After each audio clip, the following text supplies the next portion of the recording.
lo voy a grabar también, pero que si alguien lo quiere grabar, también lo puede grabar, ¿vale? Da permiso a las personas, no a todo el mundo, porque había gente que no se ha conectado todavía, por ejemplo, Natalia no le había dado permiso.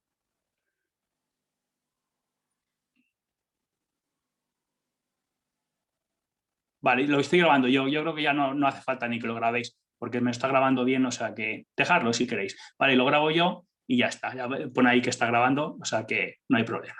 Venga, vamos a ver entonces el segundo concepto, ¿vale? Después de espacio muestral, que es el de suceso. Vamos a ver lo que es un suceso. Vamos a ver el concepto de suceso. Me ponéis suceso.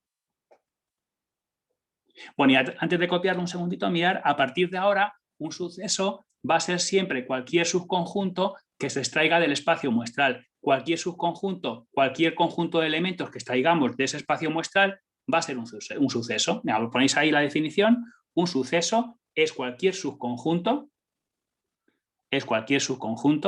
de elementos, que se extraen del espacio muestral. Es cualquier subconjunto de elementos que se extraen del espacio muestral. ¿Vale? Y voy a poner yo ahora aquí unos poquitos sucesos del lanzamiento de un dado. Ya sabéis que a partir de ahora ya me refiero siempre al lanzamiento de un dado. Por ejemplo, un suceso S1, y copiarme estos sucesos que luego me va a servir como ejemplos para otras cosas. El suceso, por ejemplo, S1, ponéis una S1. El suceso S1 puede ser, por ejemplo, el 1, el 2 y el 3, por ejemplo. Este es un suceso, S1. Otro suceso, por ejemplo, vamos a llamarlo S2, es, por ejemplo, el 3 y el 6, por ejemplo. ¿De acuerdo? Otro suceso, S3, es, por ejemplo, el 2. Por ejemplo, ¿vale? Copiarme exactamente estos ejemplos, que luego me va a servir para seguir con más ejemplos. Si os dais cuenta, el suceso S3, este suceso S3, está formado por un solo elemento. Siempre que veáis que un suceso tiene un solo elemento, se llama suceso elemental. Entonces me ponéis que S3 es un suceso elemental, S3 es un suceso elemental, porque está formado por un solo suceso. S3 es un suceso elemental porque está formado por un solo suceso. Siempre que esté formado por un solo suceso, se llama así, se llama suceso elemental. ¿Va bien?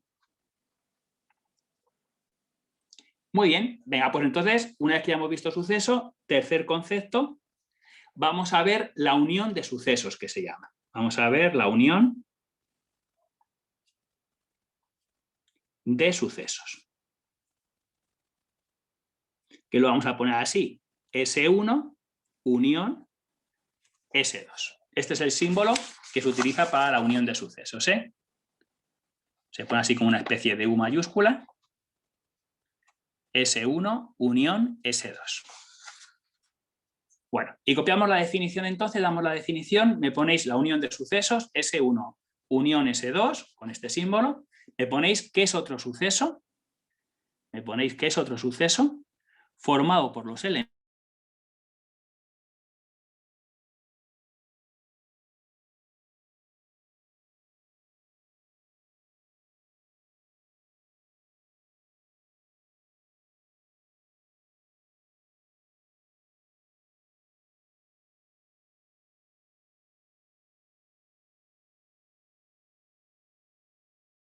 al mismo tiempo. Es otro suceso formado por los elementos que pertenecen a S1 o a S2. Una cosa. Sí, dime. Creo que se te había cortado y entonces no hemos escuchado la definición. La unión de sucesos es otro suceso formado por los elementos. Es otro suceso formado por los elementos que pertenecen a S1 o a S2.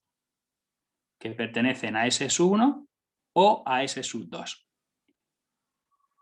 Es otro suceso formado por los elementos que pertenecen a S1 o a S2. Es decir, para que quede más claro, ponerlo también. Es decir, que pertenecen al menos,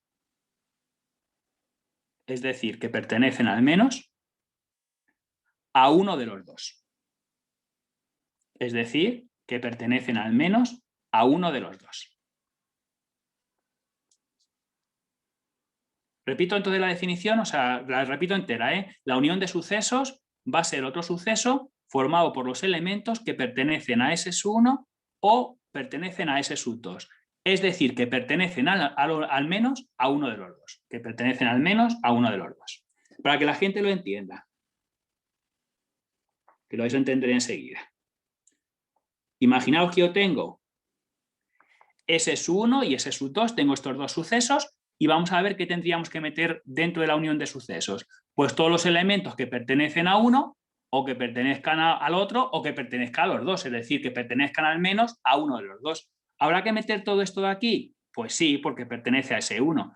¿Habrá que meter esto de aquí? Sí, porque pertenece a S sub 2. ¿Habrá que meterlo del centro? Sí, porque pertenece a los dos. ¿De acuerdo? Entonces la unión de sucesos sería todo esto. La unión de sucesos, habría que señalar todo. Todo eso sería la unión de sucesos. La unión de sucesos sería todo ese área. ¿Va bien? Para que la gente lo entienda, si me lo ponéis con el ejemplo que tenéis aquí arriba, con este S1 y con este S2, la unión de sucesos, ¿qué elementos tendría que meter dentro? ¿Me lo podría decir alguien? Si lo hacéis con este ejemplito numérico que tenemos aquí arriba, S1 unión S2, ¿qué tendríamos que meter? ¿Hay que meter el 1? Sí, porque pertenece a S1. ¿Hay que meter el 2? Sí, porque pertenece a S1. ¿Hay que meter el 3? Sí, porque pertenece a los dos. ¿Y hay que meter también el 6? Sí, porque pertenece a S2. Entonces la unión de esos dos sucesos sería el 1, el 2, el 3 y el 6. Y por favor, muy importante para terminar con la unión de sucesos, a partir de ahora la unión de sucesos siempre se lee en los ejercicios como o. Siempre que os digan, calcula la probabilidad de que ocurra esto o esto. Ese o siempre es la unión. Vale, entonces ponedmelo ahí, me ponéis que en los ejercicios la unión, siempre se lee como o. En los ejercicios la unión siempre se lee como o. ¿Vale? Siempre que os digan, calcula la probabilidad de que ocurra esto o esto. Pues esa o siempre es unión. Esto va a ser muy importante para los ejercicios que luego vamos a empezar a hacer, ¿vale?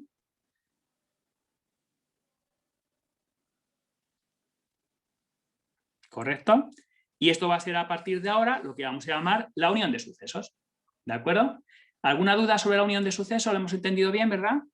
Si no me decís nada, yo entiendo que lo entendéis bien, ¿verdad? Venga, pues entonces, en cuarto lugar, vamos a ver la intersección de sucesos. Vamos a ver la intersección de sucesos. Que siempre vamos a ponerlo así, S1 y la intersección es como la unión, pero al revés. Se pone el símbolo al revés, ¿vale? La intersección de sucesos siempre se pone así, S1, intersección, perdón, S2. Ponérmelo así, S1, intersección, S2. ¿Vale? Intersección de sucesos. Bueno, y ponemos la definición. Me ponéis que la intersección de sucesos es otro suceso. La intersección de sucesos es otro suceso. La intersección de sucesos es otro suceso formado por los elementos.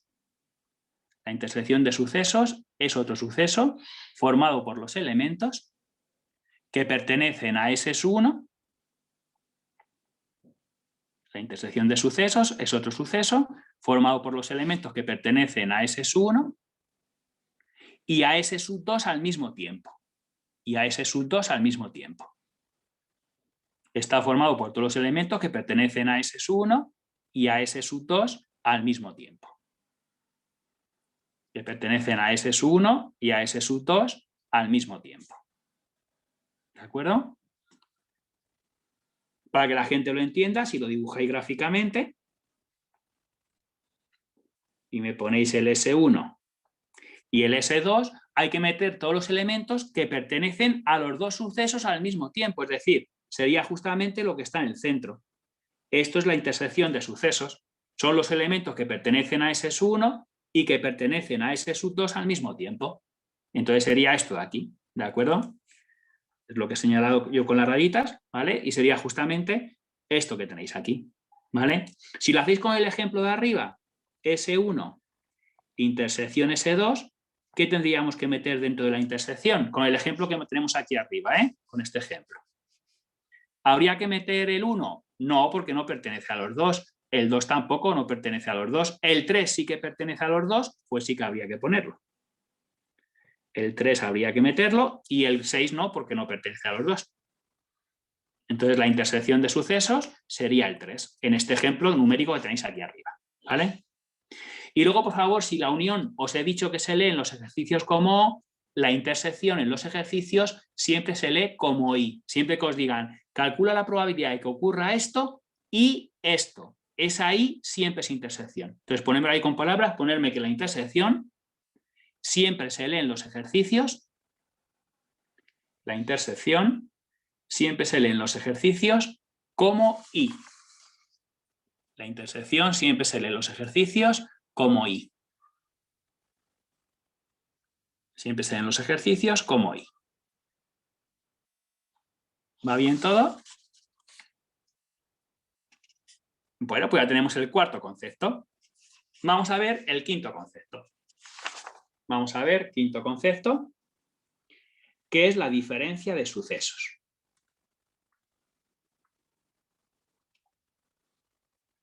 La diferencia de sucesos. S1 menos S2. Se pone siempre así con esta notación.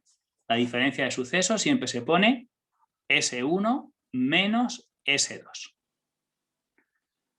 Como es la diferencia, se pone un menos, ¿eh? La diferencia de sucesos, S1 menos S sub 2. Vale, vamos a poner la definición como siempre. Me ponéis que la diferencia de sucesos, S1 menos S2, es otro suceso formado por los elementos,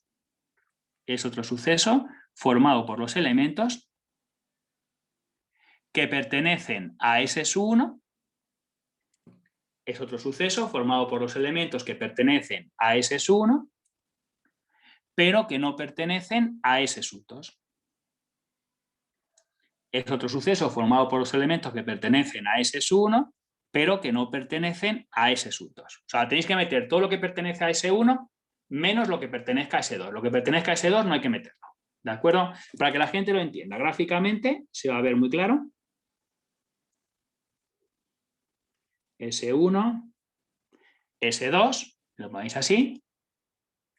Ahí lo tenéis. Bueno, y vamos a ver qué es lo que tendríamos que meter. Hay que meter todo lo que pertenece a S1, pero que no pertenezca a S sub 2. Pues lo que pertenece a S1, que no pertenece a S2, sería todo esto. ¿Lo veis? Todo esto de aquí. Esto no lo tenéis que meter porque sí, pertenece a S1, pero también pertenece a S2. Entonces tenéis que meter solamente esto de aquí. ¿Vale? ¿Correcto? Y si me lo hacéis con el ejemplo que venimos utilizando desde el principio, pues ¿qué tendríais que meter? Y a tenerme aquí un segundito aquí a la hoja, un momentito, mirad. Claro, tenéis que meter lo que pertenezca a S1, que serían estos tres elementos, pero solamente de los que no pertenecen a S2, es decir, el 3 como pertenece a S2, no lo tendríais que meter, solamente habría que meter el 1 y el 2. ¿Lo veis? Hay que meter todo lo que pertenece a S1, que sería todo esto, pero que no pertenezca a S sub 2, entonces el 3 no hay que meterlo, porque ese sí pertenece a S sub 2, sería el 1 y el 2. Entonces sería el 1 y el 2. Y esa sería la diferencia de sucesos. ¿La habéis entendido bien seguro? ¿Sí? Pues si no tenéis ninguna duda y me lo habéis copiado todo bien, paso al sexto concepto.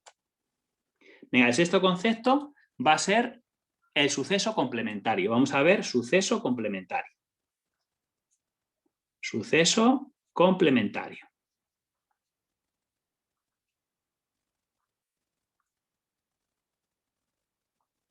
El suceso complementario siempre se suele llamar, aquí en Somos Aguas casi todo el mundo suele llamarlo siempre, si ese suceso S se llama S complementario, se pone una raya arriba, ¿de acuerdo? Se pone S con una raya arriba, pero si miráis algún libro también puede aparecer como una estrellita con una estrella e incluso algunas veces suele aparecer con una C de complementario en la parte de abajo, ¿vale?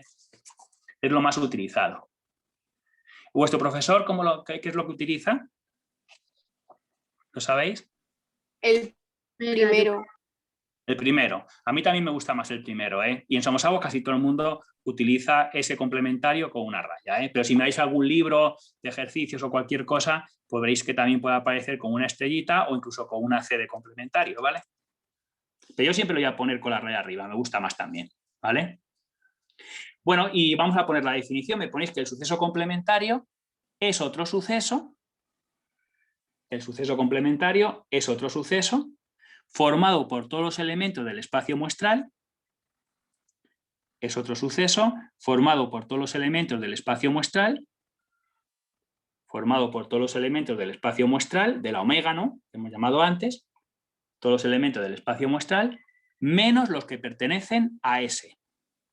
Menos los que pertenecen a S. Es otro suceso formado por todos los elementos del espacio muestral, menos los que pertenecen a S. Menos los que pertenecen a S. Para que lo entendáis, si yo tengo aquí el espacio muestral omega, imaginaos que yo tengo aquí el espacio muestral omega, ¿vale? Y dentro del espacio muestral tengo el suceso S. Imaginaos que yo tengo el suceso S. ¿Cuál sería el S complementario? Pues todos los elementos del espacio muestral menos los que pertenezcan a S. Es decir, estaríamos hablando que el S complementario sería todo esto, todo lo que está por fuera de S. ¿Lo veis? Entonces el S complementario sería todo ese área. Lo que está señalado con las rayitas. Todos los elementos del espacio muestral menos los que pertenezcan a S. Los que pertenezcan a S, pues no lo tenéis que meter, lógicamente. Incluso si os dais cuenta, utilizando la definición de la diferencia de sucesos, yo podría decir que el S complementario es el espacio muestral menos S. Lo podéis poner así, ¿lo veis? El S complementario es el espacio muestral menos S. Todos los elementos del espacio muestral menos los que pertenezcan a S. O sea, si lo ponéis así también está muy bien expresado, utilizando la diferencia de sucesos que hemos visto antes. ¿Lo entendéis bien seguro? Vale, perfecto. Muy bien, correcto. Y con el ejemplo numérico que hemos utilizado antes, por ejemplo, ¿alguien me podría decir qué elementos serían el S1 complementario? Si cogéis el S1, que es este de aquí, ¿vale? ¿Cuál sería el S1 complementario? ¿Qué tendríamos que meter? ¿Me lo podría decir alguien? El S1 complementario con raya arriba, ¿qué tendríamos que meter? El 4, Teníamos que... el 6, ¿no? Claro, tendríamos que meter el 4, que no pertenece a S1, entonces meteríamos el 4. Meteríamos también el 5, por supuesto, y meteríamos el 6, muy bien. Todos los elementos del espacio muestral, menos los que pertenecen a ese S1, que son el 1, el 2 y el 3, que no hay que meterlos, claro. Entonces sería el 4, el 5 y el 6. ¿Lo entendemos bien? Y eso es lo que se llama suceso complementario, ¿vale? Venga, pues séptimo concepto fundamental, que son sucesos disjuntos o incompatibles. Se llama así, sucesos disjuntos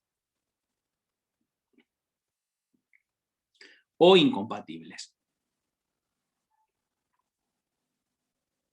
Disjuntos e incompatibles es lo mismo, ¿eh? Que quede claro. Sucesos disjuntos o incompatibles. Os voy a decir que tiene que ocurrir para que dos sucesos sean disjuntos o incompatibles, ¿vale? Que es una definición también muy importante que tenéis que saber y que tiene que quedar muy clara, ¿vale? Entonces me ponéis ahí la definición, me ponéis dos sucesos son disjuntos o incompatibles. Dos sucesos son disjuntos o incompatibles si al hacer la intersección, dos sucesos son disjuntos o incompatibles si al hacer la intersección nos queda el conjunto vacío. dos sucesos son disjuntos o incompatibles si al hacer la intersección os queda el conjunto vacío. Dos sucesos son disjuntos o incompatibles si al hacer la intersección os queda el conjunto vacío. O sea, tiene que ocurrir esto. ¿Qué es el conjunto? S1 intersección S2 os tiene que quedar el conjunto vacío o suceso imposible, que se escribe así. ¿Lo ves? Al hacer la intersección, S1 intersección S2 tiene que quedar el conjunto vacío o suceso imposible, que se llama. Sí, dime. ¿Qué es el conjunto vacío? El conjunto vacío es que no tiene ningún elemento, para que tú me entiendas. Mira, Ah, vale, vale. fíjate, que lo vas a entender enseguida. Si yo tengo estos dos sucesos, si tú haces la intersección, sería lo que tengan en común. ¿Y qué tienen en común estos dos sucesos? Nada, el conjunto vacío o suceso imposible. ¿Te das cuenta? Estos sucesos serían disjuntos incompatibles, porque al hacer la intersección no tiene ningún elemento en común. Claro, lo que te queda a la intersección es el conjunto vacío o suceso imposible.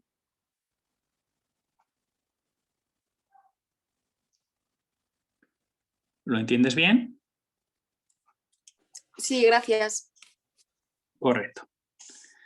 Muy bien. Y voy a hacer el dibujo, que se vea también el dibujo, que es muy intuitivo de lo que son dos sucesos disjuntos incompatibles. Claro, que al hacer la intersección no tienen ningún elemento en común y la intersección te queda el conjunto vacío, que no tiene elementos, claro. Y eso es lo que se llama sucesos disjuntos o incompatibles. ¿Vale? Tener mucho cuidado, no me confundáis sucesos disjuntos o incompatibles con sucesos independientes, que eso lo vamos a ver luego dentro de un ratito. ¿Vale? Luego veremos otro concepto que veremos más adelante, que serán sucesos independientes, pero no me lo confundáis nunca con disjuntos o incompatibles. Una cosa son disjuntos o incompatibles y otra cosa son independientes, que lo veremos luego, y que tiene que cumplir otra cosa distinta. ¿Vale? Bueno, pues ya tenemos aquí el primer epígrafe, que son los conceptos fundamentales. El epígrafe 1 lo hemos terminado, eran los conceptos fundamentales y ya los tenemos vistos, ¿vale? Vamos a ver el epígrafe 2. Vamos a ver el epígrafe 2. Venga, y el epígrafe 2 me ponéis qué es la definición clásica de probabilidad. Ponerme epígrafe 2, la definición clásica. La definición clásica de probabilidad.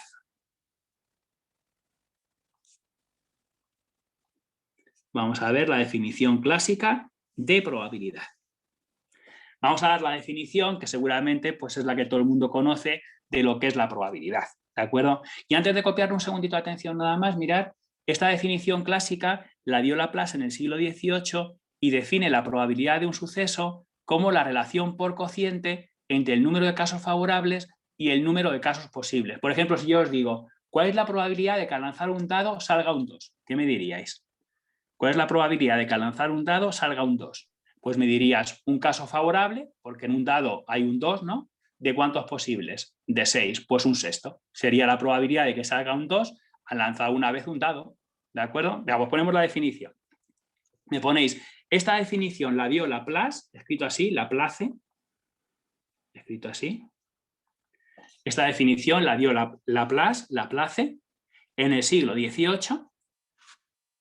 Esta definición la dio Laplace en el siglo XVIII y define la probabilidad de un suceso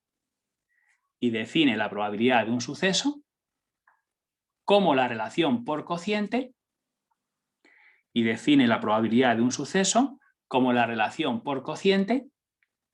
entre el número de casos favorables y el número de casos posibles.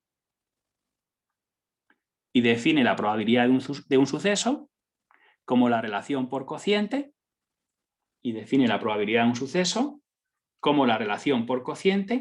entre el número de casos favorables y el número de casos posibles. ¿Vale? Como la relación por cociente entre el número de casos favorables y el número de casos posibles. Para que me entendáis, mirad, la probabilidad de que ocurra, por ejemplo, el suceso A, va a ser el número de casos favorables el número de casos favorables partido el número de casos posibles.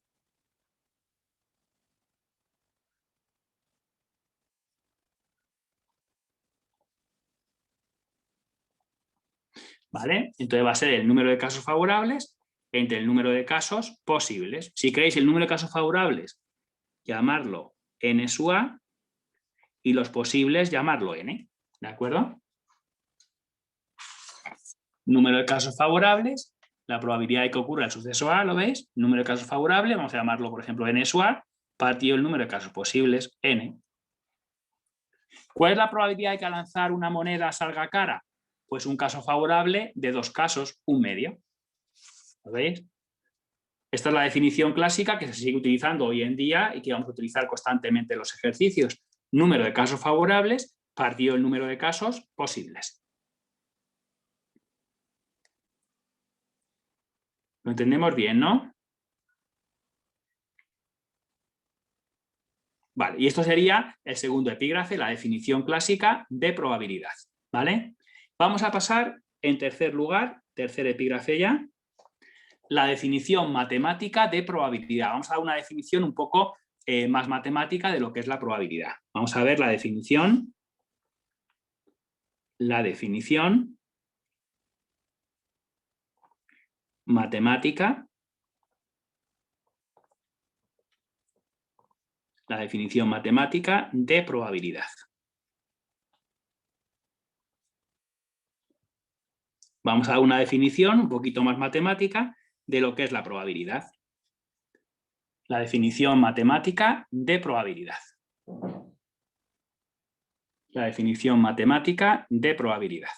Bueno, y antes de copiarlo, un segundito, no me copies ahora, ¿eh? Un momentito de atención. Mirad, lo que vamos a hacer en la definición matemática de probabilidad es que vamos a asignar a cada suceso, le voy a asignar un número. A cada suceso le asigno un número y ese número es la probabilidad de que ocurra el suceso.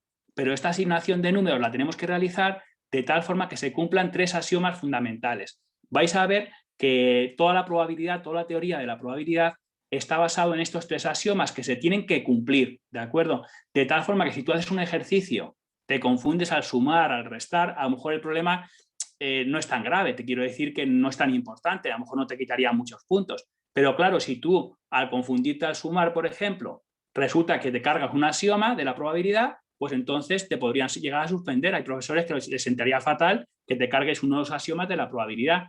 Estos axiomas se tienen que cumplir, porque bajo estos axiomas se desarrolla toda la teoría. ¿De acuerdo? Mira, pues ponemos la idea, me ponéis ahí.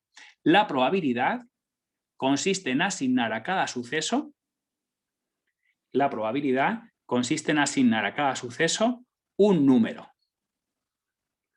La probabilidad consiste en asignar a cada suceso un número.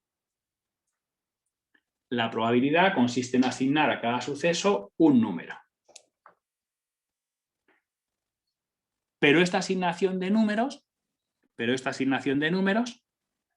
se tiene que realizar de tal forma,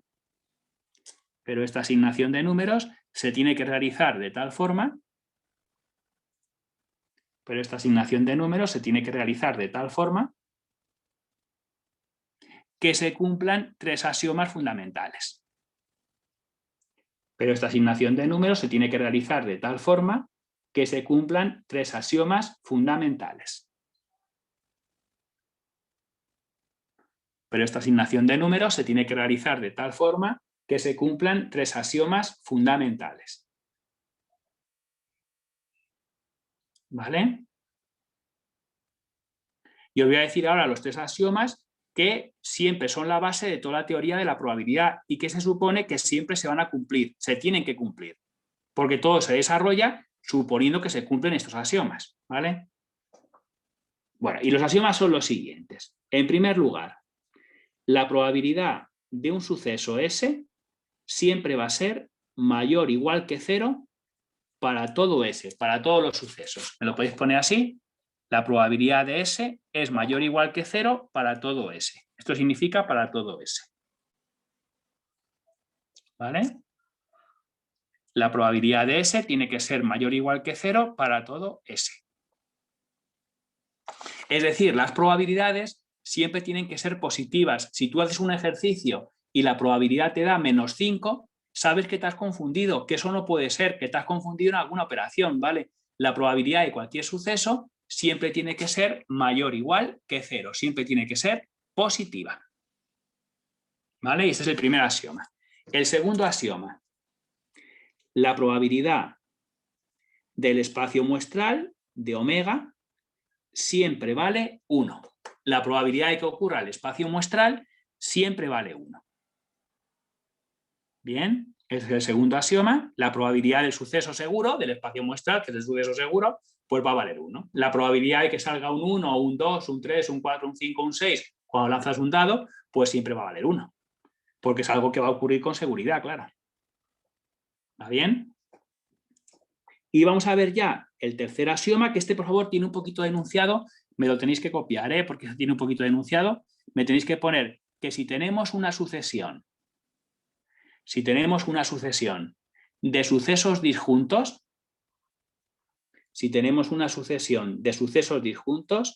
S1, S2, S3, puntos suspensivos. Si tenemos una sucesión de sucesos disjuntos, S1, S2, S3, puntos suspensivos. Si tenemos una sucesión de sucesos disjuntos, me ponéis S1, S2, S3, puntos suspensivos, siempre se tendrá que cumplir la siguiente expresión. Siempre se tendrá que cumplir la siguiente expresión. Y lo que se tiene que cumplir es que la probabilidad de S1,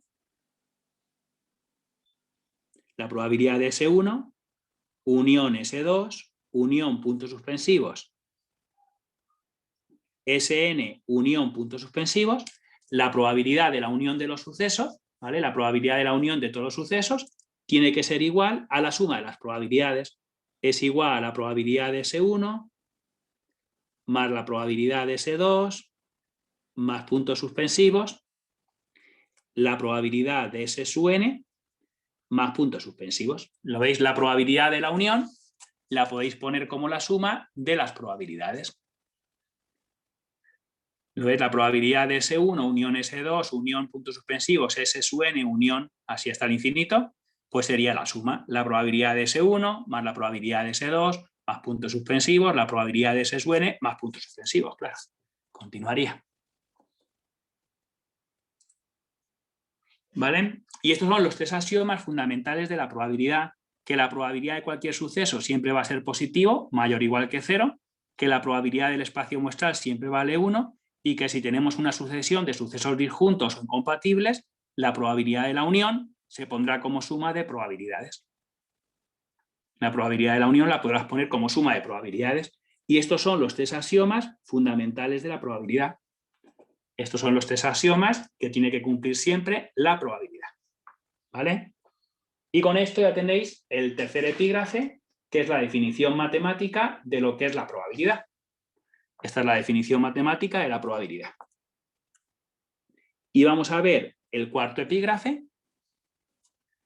Vamos a ver el cuarto epígrafe, que son los teoremas fundamentales. Vamos a ver los teoremas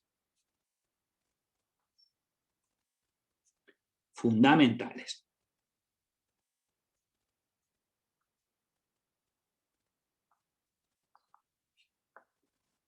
Vamos a ver una serie de teoremas que luego vais a ver que vamos a utilizar constantemente en los ejercicios. ¿Vale? Vais a ver que algunos de estos teoremas se van a utilizar constantemente en los ejercicios. Son los teoremas fundamentales. Y vamos a ir uno por uno y lo vamos a ir viendo. Por favor, ni que decir tiene que para este tema es fundamental que la gente se estudie bien la teoría, y una vez que la gente se estudie bien la teoría, con esta teoría se hacen los ejercicios, ¿de acuerdo? Entonces hay que dominar bien la teoría, saberse bien los teoremas, saberse las definiciones, los conceptos y tal, y luego ya se hacen los ejercicios, ¿vale? Yo, por ejemplo, hoy voy a ver de teoría bastante, hasta la independencia de sucesos, porque tenemos que llegar hasta ahí para poder hacer ejercicios. Y vais a ver que luego a continuación voy a hacer ejercicios donde vamos a aplicar pues todo lo que hemos aprendido, ¿de acuerdo? Pero claro, hay que estudiarse bien la teoría. En ese tema es fundamental saberse también la teoría, Bueno, y vamos a ver los teoremas fundamentales y vamos a ir viendo teorema por teorema. Vamos a empezar entonces con el primer teorema. Vamos a ir uno por uno, vamos a enunciar lo que nos dice cada uno y lo vamos a ir poniendo, ¿vale? Venga, pues primer teorema. El primer teorema nos dice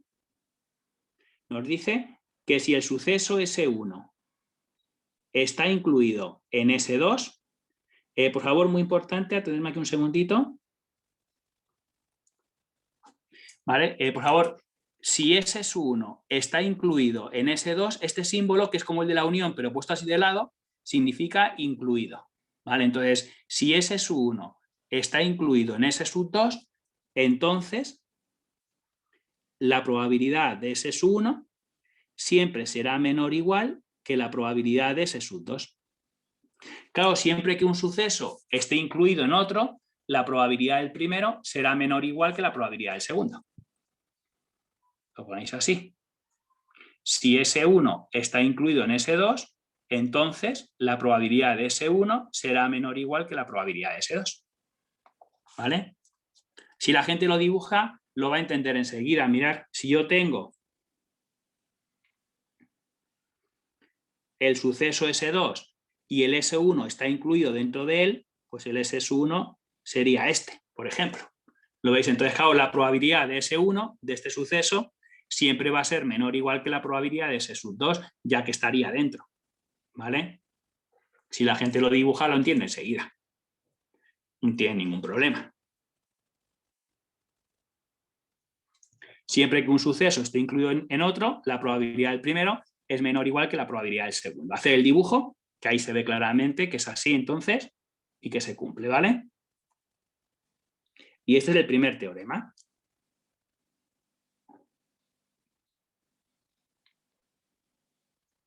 ¿Va bien? ¿Todo el mundo lo entiende bien seguro? Bueno, el segundo teorema nos dice que la probabilidad de un suceso S siempre va a ser menor o igual que 1 para todo S. Me lo podéis poner así. La probabilidad de S es menor o igual que 1 para todo S. La probabilidad de S es menor o igual que 1 para todo S.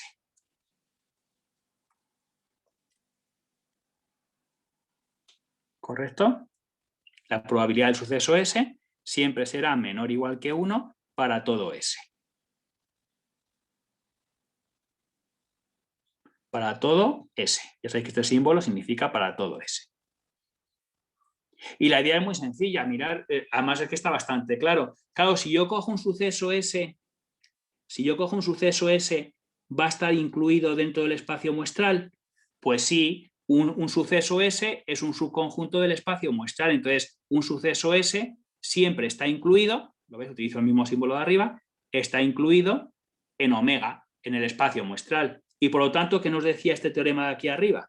Pues que si un suceso está incluido en otro, la probabilidad del primero es menor o igual que la probabilidad del segundo. Por lo tanto, la probabilidad de S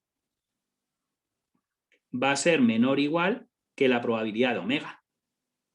Ya, pero es que la probabilidad de omega, ¿cuánto vale por el axioma 2? Porque claro, el axioma 2, que lo tenéis aquí arriba, que os decía, que la probabilidad de omega, ¿cuánto valía siempre?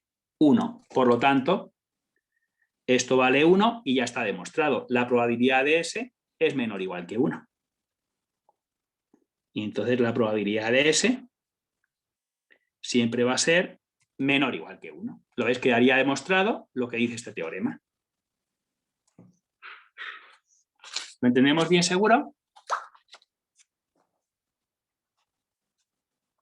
¿Lo veis? La probabilidad del suceso S es menor o igual que 1 para todo S. Y la explicación pues muy sencilla. Si yo cojo un suceso S, siempre está incluido en el espacio muestral, porque un suceso es un subconjunto del espacio muestral. Y entonces la probabilidad de S va a ser menor o igual que la probabilidad de omega, por este teorema de aquí arriba. Y por lo tanto, la probabilidad de omega vale 1 por este teorema, por este axioma, y nos queda ya demostrado. ¿Lo habéis entendido bien seguro? Y eso quiere decir, por lo tanto, por favor, que siempre que uno calcule un ejercicio y calcule una probabilidad, la probabilidad de los sucesos, ¿entre qué valores se van a encontrar siempre? ¿Qué me decís? Si yo hago un ejercicio y calculo la probabilidad de un suceso, ¿entre qué valores se va a encontrar siempre? Pues mirar, por este axioma siempre va a ser mayor o igual que 0 y por este teorema va a ser menor o igual que 1. Es decir, la probabilidad de cualquier suceso siempre se va a encontrar entre el 0 y el 1. Y entonces, por favor, es importantísimo que me pongáis ahí que 0 es menor o igual que la probabilidad de S y es menor o igual que 1. Y esto se va a cumplir siempre. Esto se va a cumplir siempre. Cuando uno hace un ejercicio, como voy a hacer yo posteriormente, como vamos a hacer en la clase de hoy, una vez que termine con esto de teoría que quiero ver hoy, ¿vale? Pues vais a ver que yo siempre me voy a asegurar que al calcular cualquier probabilidad que me pregunten durante todo el curso, siempre se va a encontrar entre 0 y 1, porque si no está entre 0 y 1 la probabilidad, es que te has confundido, hay que buscar el fallo. Has cometido algún error y en algún sitio pues has cometido un fallo, has sumado mal, has multiplicado mal, alguna cosa has hecho mal que no te queda entre 0 y 1. Es una señal de que te has confundido. Y hay que buscar el fallo. Nunca puedes poner una probabilidad que te dé 1,8 o que te dé 20 o que te dé menos 5, porque eso es imposible. ¿Lo entendemos bien seguro?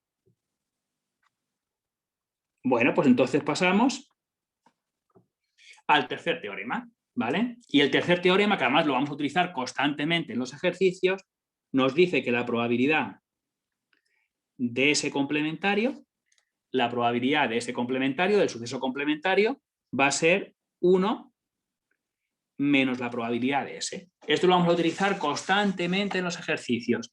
La probabilidad del complementario es 1 menos la probabilidad de S.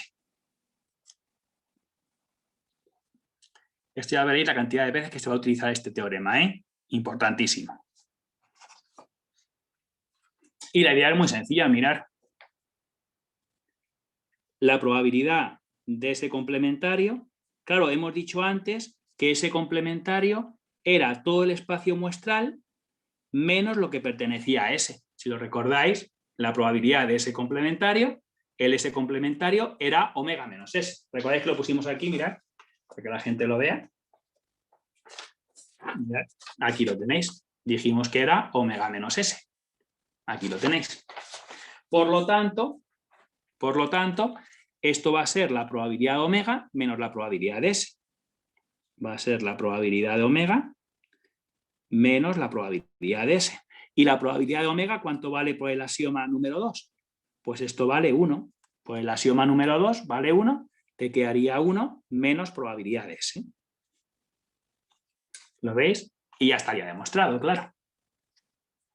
Y la probabilidad del S complementario pues sería 1 menos probabilidad de S. Claro, es la probabilidad de omega, que es 1, menos la probabilidad de S.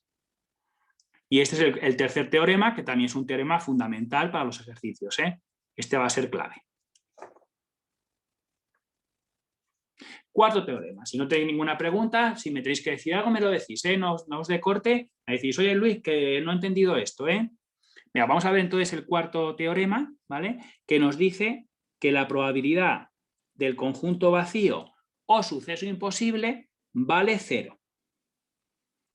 Esto es lo que nos dice este teorema, que la probabilidad del conjunto vacío o suceso imposible vale 0. Esa probabilidad siempre vale 0.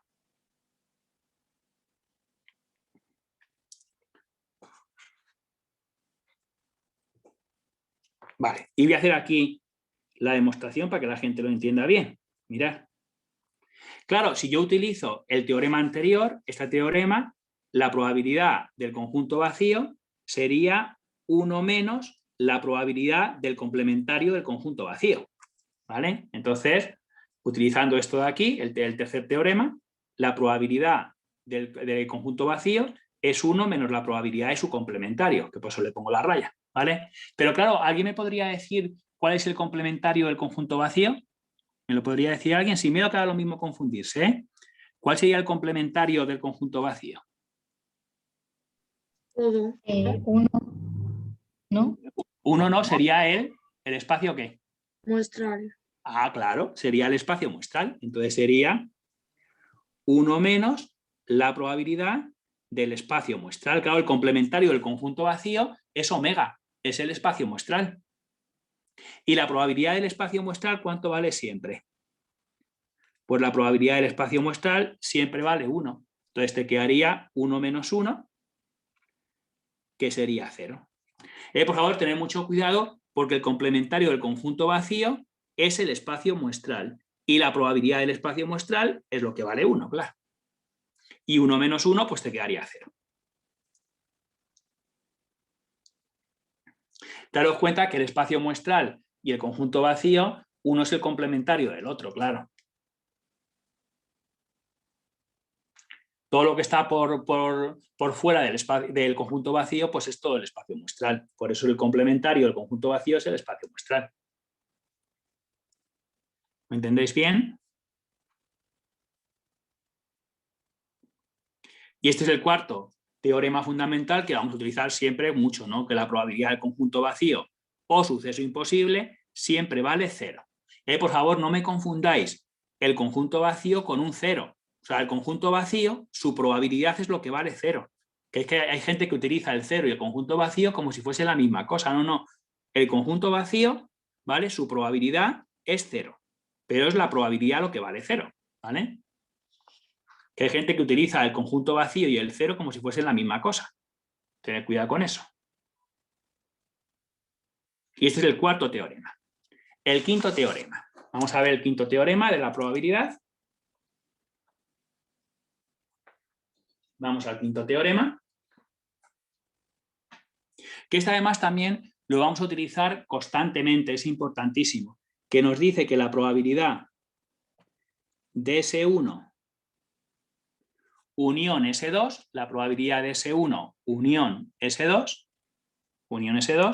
es igual a la probabilidad de S1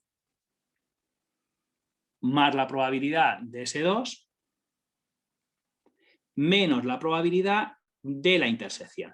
S1 intersección S2. ¿Vale? La probabilidad de la unión, S1 unión S2, es la probabilidad de S1 más la probabilidad de S2 menos la probabilidad de S1 intersección S2. ¿Vale? La probabilidad de la unión es la suma de las probabilidades de los dos sucesos, pero siempre hay que restarle la probabilidad de la intersección de esos dos sucesos.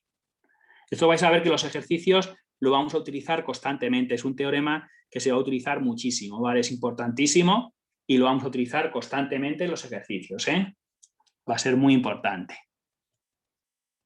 Bueno, y lo voy a hacer gráficamente, porque gráficamente lo vais a ver muy claro, ¿eh? Si lo hago con gráfico, lo vais a entender perfectamente. Mirad. S1, S2, y ahora voy a señalar yo.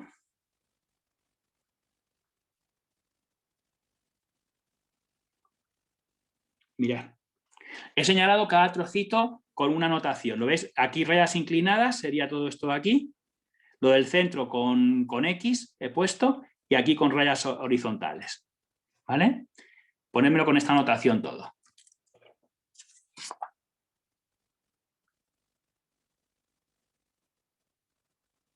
Ponérmelo con esta notación.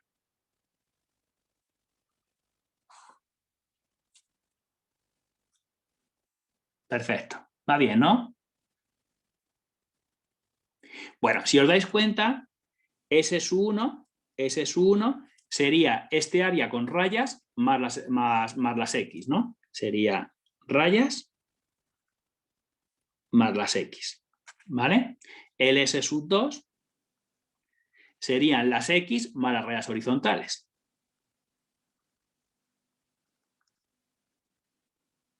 Más de estas rayas, ¿vale? Y luego la unión, S1 unión S2, ¿qué hemos dicho antes? Pues que la unión de sucesos era un suceso formado por los elementos que pertenecían a S1 o a S2, es decir, que pertenecían al menos a uno de los dos, es decir, la unión de sucesos eran los tres trozos, era este trozo más este trozo más este trozo, ¿vale? La unión de sucesos eran los tres trozos, ¿vale? Y ahora, por favor, quiero que me atendáis aquí un momentito a la hoja, dejad de copiar un segundito, que quiero que lo veáis aquí porque es visual, se va a ver claro, mirad.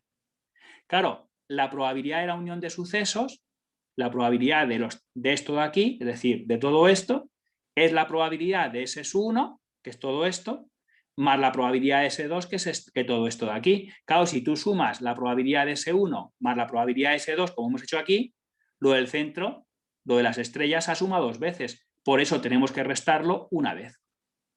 ¿Lo entendéis bien? Claro, la probabilidad de la unión, que es la probabilidad de todo esto, se podría calcular sumando la probabilidad de S1 más la probabilidad de S2, pero claro, lo del centro se suma 2 veces. Al sumar la probabilidad de S1 más la probabilidad de S2, lo del centro se suma 2 veces. Por eso hay que restar la probabilidad de la intersección, lo del centro, hay que restarlo una vez. ¿Qué os parece? ¿Lo entendéis bien?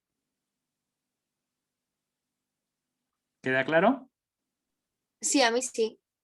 ¿Sí? Vale, pues poner un poquito con palabras, pues si no dentro de unos días la gente se la ha olvidado, ¿eh? Entonces ponerme ahí. Al sumar la probabilidad de S1, al sumar la probabilidad de S1 más la probabilidad de S2, al sumar la probabilidad de S1 más la probabilidad de S2, la intersección se suma 2 veces. La intersección se suma 2 veces. Lo del centro, ¿lo veis? Se sumaría 2 veces. La intersección se sumaría 2 veces. Y por eso lo tenemos que restar una vez. Y por eso lo tendríamos que restar una vez.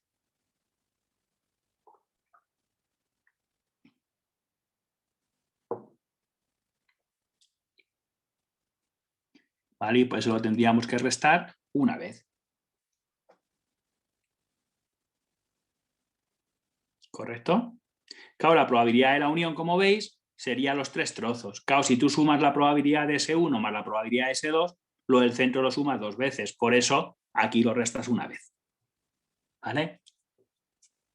Y por favor, mucho cuidado, porque si los sucesos fuesen disjuntos o incompatibles, entonces no hace falta que hagáis esta resta. Porque claro, como están separados, no tiene lo del centro, no tiene intersección y por lo tanto no se suma 2 veces. Entonces, por favor, ponerlo como un caso particular. Ponerme que si Si1 y Si2 son disjuntos o incompatibles, ¿vale? Si Si1 y Si2 son disjuntos o incompatibles, entonces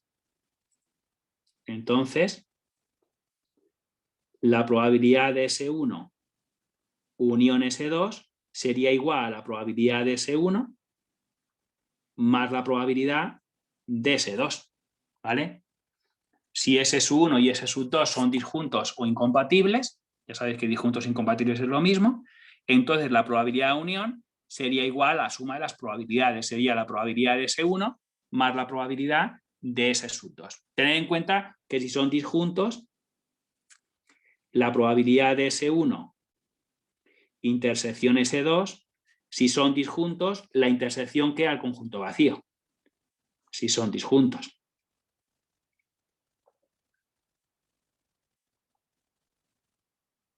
¿Vale? Si son disjuntos, la probabilidad de la intersección te queda el conjunto vacío y la probabilidad del conjunto vacío siempre vale 0. Entonces, claro, no hace falta poner aquí nada porque esto vale 0. Entonces, por favor, mucho cuidado. Si S1 y S2 son disjuntos, entonces la probabilidad de unión es la suma de las dos probabilidades, porque la probabilidad de la intersección, al ser disjuntos, es la probabilidad del conjunto vacío, que vale 0, siempre que sean disjuntos.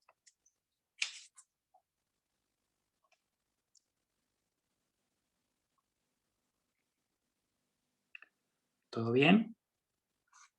Ahora, si no son disjuntos, no son incompatibles, entonces hay que hacer esto de aquí arriba, que quede claro.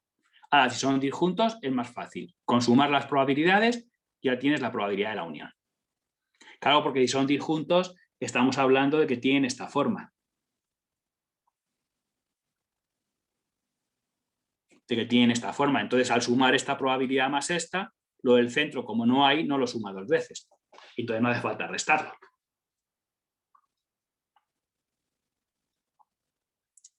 Pues a tener mucho cuidado, el caso general y este caso particular, cuando son disjuntos o incompatibles.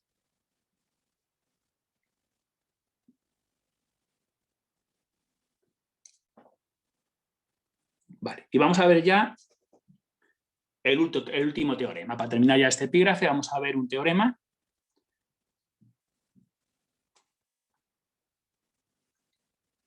Vale, y este teorema nos dice lo siguiente, ¿vale? ¿Me lo copiáis? Ya habéis copiado lo anterior, ¿no? Todo el mundo tiene copiado bien y lo entiende bien, ¿no?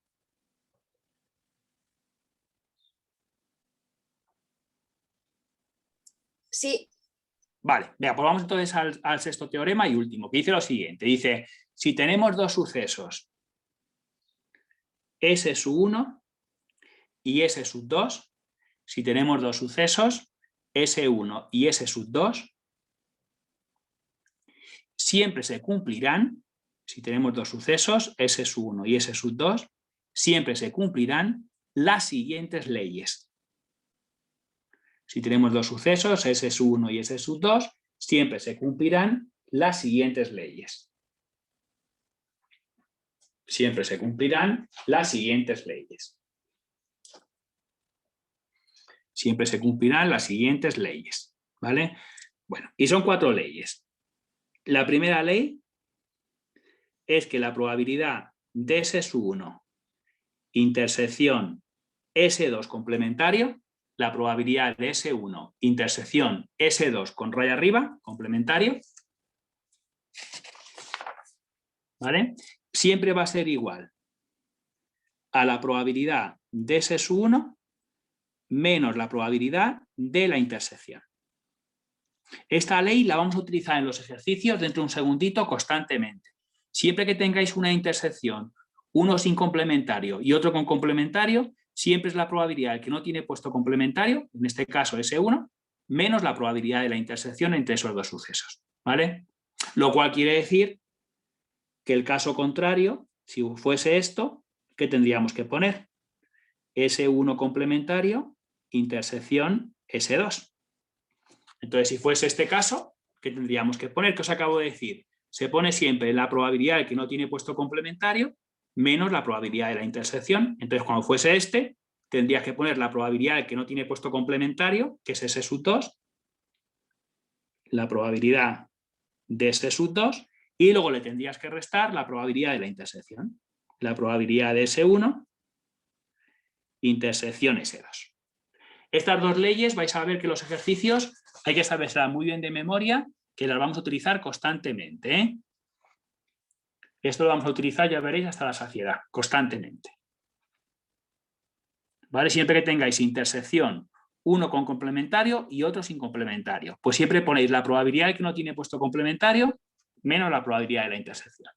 ¿Vale? Aquí tenéis dos leyes primeras. ¿Vale? Una tercera ley nos dice que la probabilidad de S1 complementario unión S2 complementario, la probabilidad de S1 complementario unión S2 complementario, siempre va a ser el complementario de la intersección, va a ser la probabilidad de S1 intersección S2 con la raya toda seguida. Por favor, mucho cuidado, ¿eh? Copiármelo bien, ¿eh? La probabilidad de S1 complementario unión S2 complementario es el complementario de la intersección, pero con la raya así toda seguida, que es 1 menos la probabilidad de la intersección, claro, que es 1 menos la probabilidad de S1 intersección S2.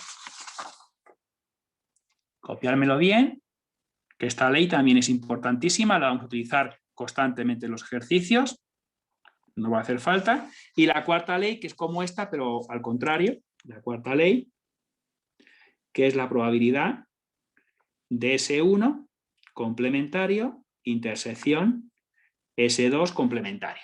Es la probabilidad de S1 complementario, intersección S2 complementario, que va a ser el complementario, pero de la unión. Va a ser la probabilidad de S1, unión S2, y todo con raya seguida, ¿eh? Va a ser el complementario de la unión, que es 1 menos la probabilidad de la unión. De S1, unión S2. Tener mucho cuidado con esto, ¿eh? De hecho, estas dos leyes, hay profesores, la 3 y la 4, hay profesores que le llaman las leyes de Morgan. ¿Os suena que lo haya dicho vuestra profesora o no? ¿Os suena o no? Sí, lo ha dicho. Les llaman las leyes de Morgan. las leyes de Morgan, que se van a utilizar bastante, los ejercicios.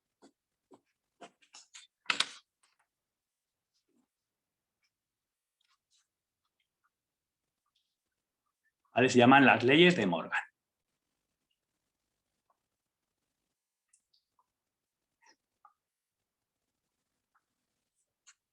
Se llaman así las leyes de Morgan. ¿Queda claro? Escrito Morgan, ¿vale? Como suena. Las leyes de Morgan. Y estas 4 leyes vais a ver que las vamos a utilizar mucho en los ejercicios y hay que saberlas muy bien, ¿eh? Tal como están.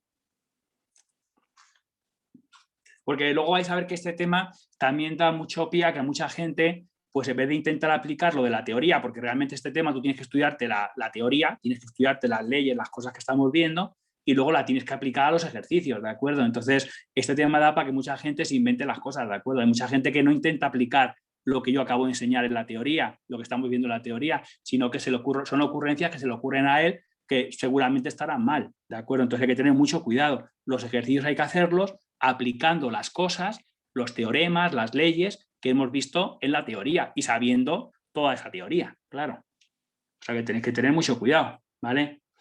Este tema hay mucha gente que se la atraganta un poco por eso, porque hay gente que se le hace sus ideas y sus invenciones, ¿de acuerdo?, en su mente y no intenta aplicar lo que hemos visto en la teoría. Entonces, claro, los ejercicios salen mal, ¿de acuerdo? Hay que tener siempre mucho cuidado. Hay que aplicar lo que hemos visto ahora en la teoría, lo que estamos viendo en la teoría ahora, ¿vale? Pero bueno, eso ya veréis que es cogerlo práctica y hacer bastantes ejercicios y que la gente practique bastante, ¿vale? Bueno, pues este sería el 6.º teorema, que son estas 4 leyes. Estas 2 leyes de Morgan y estas 2 leyes de aquí, que lo vamos a utilizar mucho, ¿vale? Bueno, una vez que ya tenemos los teoremas fundamentales, vamos a pasar al siguiente epígrafe, ¿de acuerdo?, que es la probabilidad condicionada. Es el 5.º epígrafe, ¿vale? Entonces lo tenéis como epígrafe 5. Vamos a ponerlo aquí. Lo habéis copiado todo bien, ¿verdad? Venga, pues entonces vamos a ver el epígrafe 5, que es la probabilidad condicionada. La probabilidad condicionada.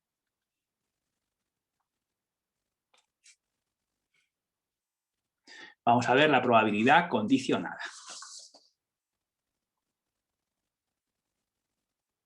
Vamos a ver la probabilidad condicionada. Ya tenemos aquí un segundito a la hojita, mirad un momentito. Y es que sabéis lo que pasa, como dice su nombre, la probabilidad condicionada siempre va a ser la probabilidad de que ocurra un suceso, pero condicionado sabiendo que ha ocurrido otro suceso. ¿De acuerdo? Vamos a calcular la probabilidad de que ocurra S1 sabiendo, condicionado a que ha ocurrido S2. O al contrario, vamos a calcular la probabilidad de que ocurra S2 sabiendo que ha ocurrido el suceso S1. Mira, lo ponemos ahí, me ponéis la probabilidad condicionada es la probabilidad de que ocurra un suceso. La probabilidad condicionada es la probabilidad de que ocurra un suceso. Es la probabilidad de que ocurra un suceso condicionado. Es la probabilidad de que ocurra un suceso condicionado, es decir, sabiendo que ha ocurrido otro suceso. Es la probabilidad de que ocurra un suceso condicionado, es decir, sabiendo que ha ocurrido otro suceso. ¿Vale? Sabiendo que ha ocurrido otro suceso. Me lo podéis poner así, mirad. La probabilidad de S1 condicionado a S2, siempre por favor se pone con este símbolo, se pone probabilidad de S1 y la condición siempre se pone así, una raya inclinada, condicionado a S2. Y siempre por definición va a ser la probabilidad de la intersección, la probabilidad de S1, intersección S2, partido siempre la probabilidad del condicionante, que es el que está abajo. Partido la probabilidad de S2. Tened mucho cuidado porque siempre me tenéis que poner la probabilidad de la intersección y siempre debajo la probabilidad del que está abajo, de la intersección. Sería en este caso la intersección arriba y abajo la probabilidad del condicionante, que es el que está abajo. De hecho, si lo ponéis al contrario, ponéis la probabilidad de S sub 2 condicionado a S1, tenéis que poner la probabilidad de la intersección S1 intersección S2 y partido la probabilidad de S1. ¿Lo veis? Tenéis que poner la probabilidad del condicionante, que en este caso es el S1. ¿Vale? Una pregunta. Dime. El que sabes qué pasa, o sea, si te dicen cuál es la probabilidad de no sé qué, sabiendo no sé qué, Sí. el que va detrás, ¿cuál es? Si te dicen, calcula la probabilidad de que ocurra esto sabiendo que ha ocurrido X, pues X es lo que va abajo. O sea, la condicionante es lo que siempre tienes que poner en la parte de abajo, ¿sabes? Vale, Siempre te digan, calcula la probabilidad de que ocurra S sub 1 sabiendo que ha ocurrido S sub 2. Pues S sub 2 abajo. vale, vale. Y siempre es la probabilidad de la intersección y abajo siempre pones la probabilidad del que has puesto abajo, del condicionante, del que está abajo. ¿Vale? Por eso aquí hemos puesto S2 y aquí hemos puesto S1, porque siempre tienes que dividirlo por la probabilidad del condicionante, del que está abajo. ¿Vale? En la parte de arriba da lo mismo poner S1 intersección S2 que S2 intersección S1, porque la intersección es conmutativa, el orden no importa. Es que yo aquí he puesto S1 intersección S2 y aquí he puesto lo mismo, ¿vale? Porque da lo mismo, ¿vale? La intersección es conmutativa, el orden no importa, ¿vale? Entonces daría lo mismo poner S2 intersección S1, eso no tendría importancia. ¿Vale? Y eso es lo que se llama la probabilidad condicionada.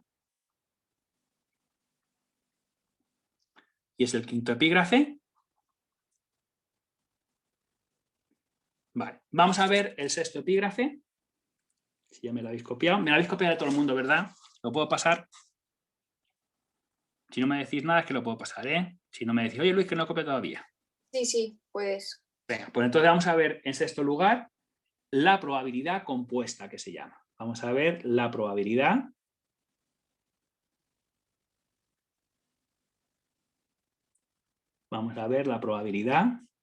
compuesta.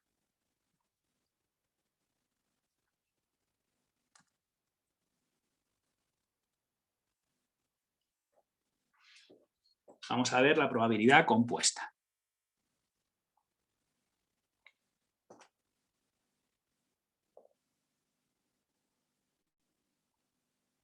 Se llama así la probabilidad compuesta.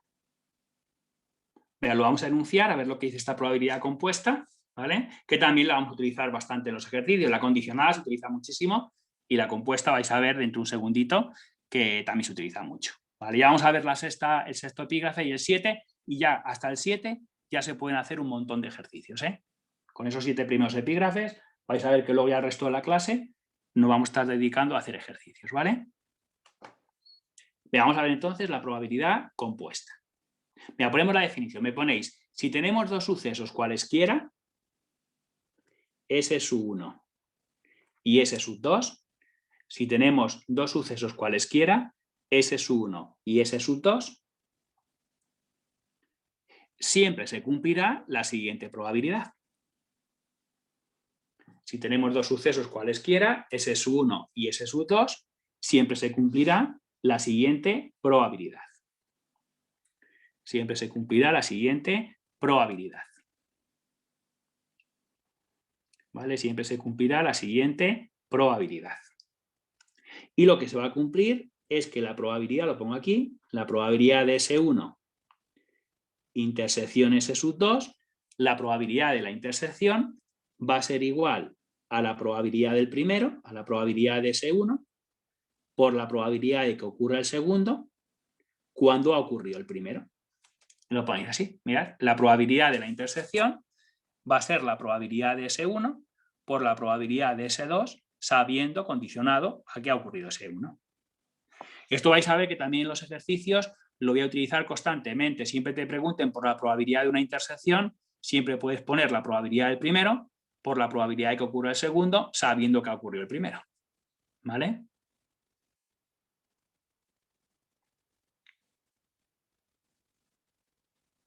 ¿Va bien? Y además también quiero que la gente se dé cuenta que esta probabilidad compuesta, esto lo acabamos de poner ahora mismo, también quiero que la gente se dé cuenta que esta probabilidad compuesta no deja de ser la probabilidad condicionada. Tenerme aquí un momentito la hoja, mirar, no deja de ser la probabilidad condicionada de antes, solo que esto, ¿lo veis? Esta probabilidad la hemos pasado aquí multiplicando. ¿No dais cuenta? Probabilidad de la intersección, esto pasa aquí multiplicando y te queda probabilidad de S1 por la probabilidad de S2 condicional de S1. De hecho, hay profesores que la probabilidad compuesta no la ven aparte. No deja de ser la probabilidad condicionada, pero que han despejado de aquí. No sé si la gente se da cuenta, pero yo prefiero separarlo y ponerlo como otra cosa distinta para que la gente, de acuerdo, al hacer los ejercicios no lo tenga que pensar, sino que directamente, siempre que tengamos la intersección, lo pondremos así. ¿De acuerdo? Pero que os dais cuenta que no deja de ser esta probabilidad que tenéis aquí condicionada, solo que esta de aquí abajo la hemos pasado multiplicando aquí. Y ya te queda que la intersección es esta por esta. La gente lo entiende bien, ¿verdad? Va bien. ¿Vale? Y por favor, muy importante, si en vez de tener dos sucesos tenemos n sucesos, también se puede aplicar. ¿Vale? Entonces vamos a generalizarlo a n sucesos. Me ponéis, también se podría generalizar, también se podría generalizar a n sucesos, una n minúscula. También se podría generalizar a n sucesos. La probabilidad de S1, intersección S2, intersección S3, intersección puntos suspensivos, hasta S sub n. Ponérmela así. La probabilidad de S1, intersección S2, intersección S3, intersección puntos suspensivos, hasta S sub n. En vez de tener dos sucesos, tenemos n sucesos. Y si tenemos n sucesos, la probabilidad de la intersección pues va a ser la probabilidad de S sub 1, la probabilidad del primero, por la probabilidad de que ocurra el segundo, S2, condicionado a que ha ocurrido el primero, ¿vale? Por la probabilidad, sigo por aquí que no me cabe, por la probabilidad de que ocurra el tercero, S3, condicionado a que han ocurrido los dos primeros, S1 y S2. ¿Lo veis? Es la probabilidad del primero, por la probabilidad del segundo cuando ha ocurrido el primero, por la probabilidad del tercero cuando han ocurrido los dos primeros, y así ponemos por, multiplicamos, hasta el último, hasta la probabilidad de S sub n, sabiendo que ha ocurrido S1, que ha ocurrido S2, puntos suspensivos, intersección puntos suspensivos, que ha ocurrido Sn-1. Todos los anteriores, claro. ¿Lo veis? La probabilidad de la intersección es la probabilidad del primero por la probabilidad de que ocurra el segundo cuando ha ocurrido el primero, por la probabilidad de que ocurra el tercero cuando han ocurrido los dos primeros, y así puntos suspensivos, vais multiplicando hasta la probabilidad de que ocurra el último cuando han ocurrido todos los anteriores, hasta n-1. ¿Lo entendemos bien?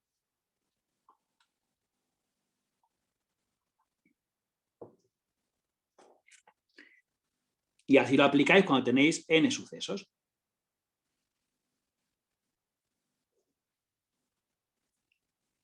Y ahí tenéis n sucesos. Vais a ver que se utiliza mucho con dos, pero con más sucesos también se podría utilizar y se utilizaría como si fuese una cadena. Es como si fuese una cadena.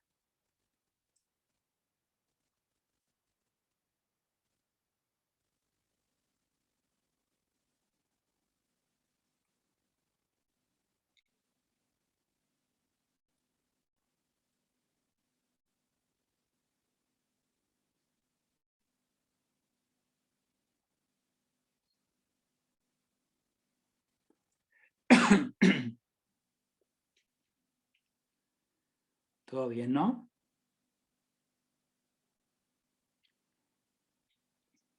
Bueno, y ya el último epígrafe que quiero ver en la clase de hoy, de teoría, este es lo último que vamos a ver en la clase de hoy de teoría en este tema, ¿vale? Es lo que vamos a llamar la independencia de sucesos. Os dije antes al principio de la clase que la gente no tenía que confundir nunca sucesos disjuntos o incompatibles con sucesos independientes. Ahora vamos a ver lo que significa que los sucesos sean independientes. Vamos a ver la independencia de sucesos.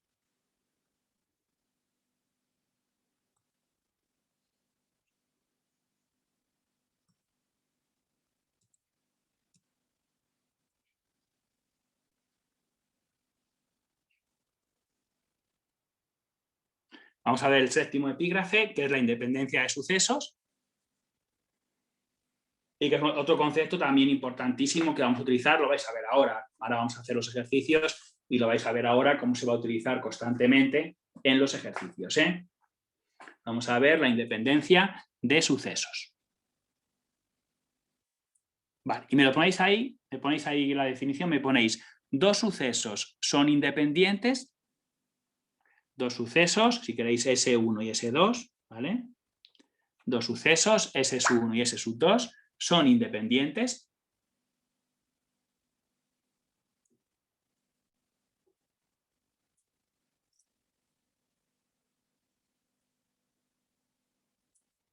Dos sucesos, S1 y S2, son independientes.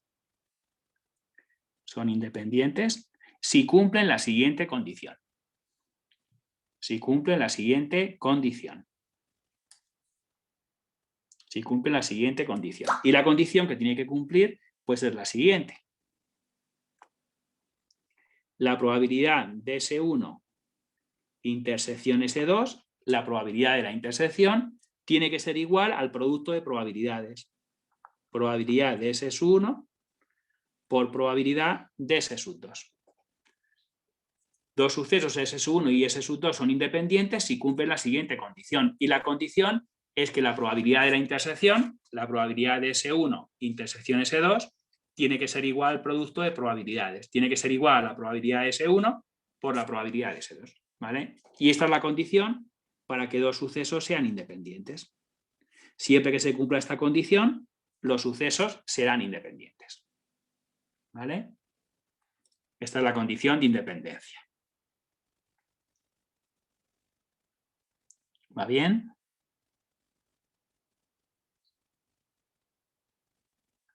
¿Vale? Los sucesos son independientes y cumplen la siguiente condición. ¿Vale? Y una pregunta, ¿en un dibujo Dime. se puede ver No, es que la condición es que la probabilidad de la intersección sea igual al producto, entonces no lo puedes ver gráficamente, ¿sabes? Vale.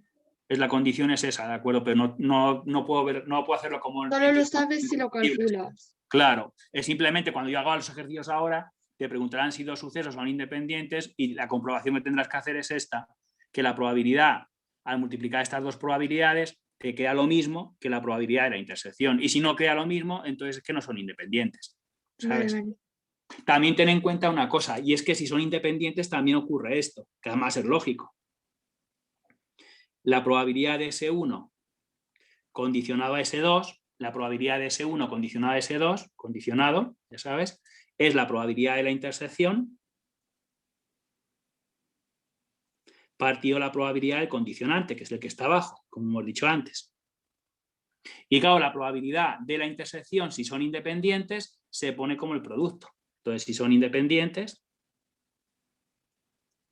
se pone como la probabilidad de S1 por la probabilidad de S2, partido la probabilidad de S2.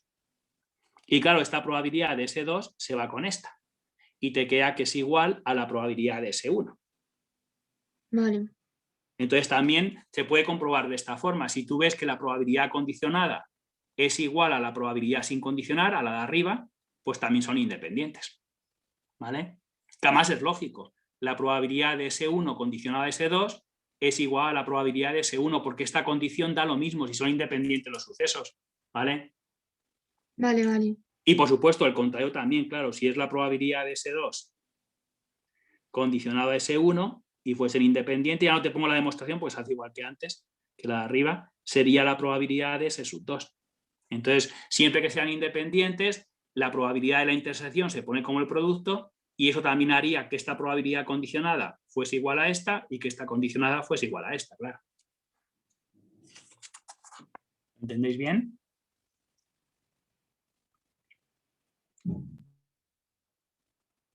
O sea que la independencia de sucesos implica esto, pero también a su vez implica esto y esto. Que esto vas a ver acá en los ejercicios, si veis alguna vez que esto es igual a esto o que esto es igual a esto, también te está diciendo que son independientes, claro.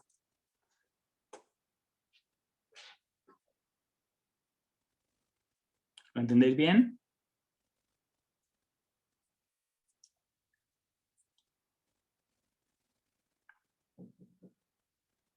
¿Va bien? Bueno, con esto habríamos terminado ya la teoría, ¿de acuerdo? Entonces, con esto tendríamos terminada la teoría y entonces ya me voy a poner a hacer ejercicios. Si queréis, como estamos ahora justamente en mitad de la clase, nos hemos pasado un poquito otra vez, pues yo tengo, sí, son y 40 más o menos. Vale, pues entonces si queréis, hacemos el descanso ahora de cuarto de hora y luego me pongo a hacer ejercicios el resto de la clase. ¿Os parece bien? Sí. La teoría, ¿qué tal la habéis visto? ¿Bien de momento? Bueno, ahora la práctica vais a ver qué es lo bonito, ver cómo los teoremas que hemos visto, las definiciones que hemos visto, la aplicamos a los ejercicios, ¿eh? O sea, que vais a ver que ahora con la segunda parte de la clase, pues es mucho mejor, porque con los ejercicios se ve muy bien la utilidad que tiene la teoría que os acabo de enseñar, ¿de acuerdo? Bueno, entonces hacemos el descansito ahora si queréis. Vale, genial. Mira, yo tengo ahora mismo y 41 y 40 más o menos, ¿vale? Pues a -5 empiezo entonces. ¿Parece bien? Perfecto. Vale, venga, pues entonces hacemos el cuartito de hora de descanso, ¿vale?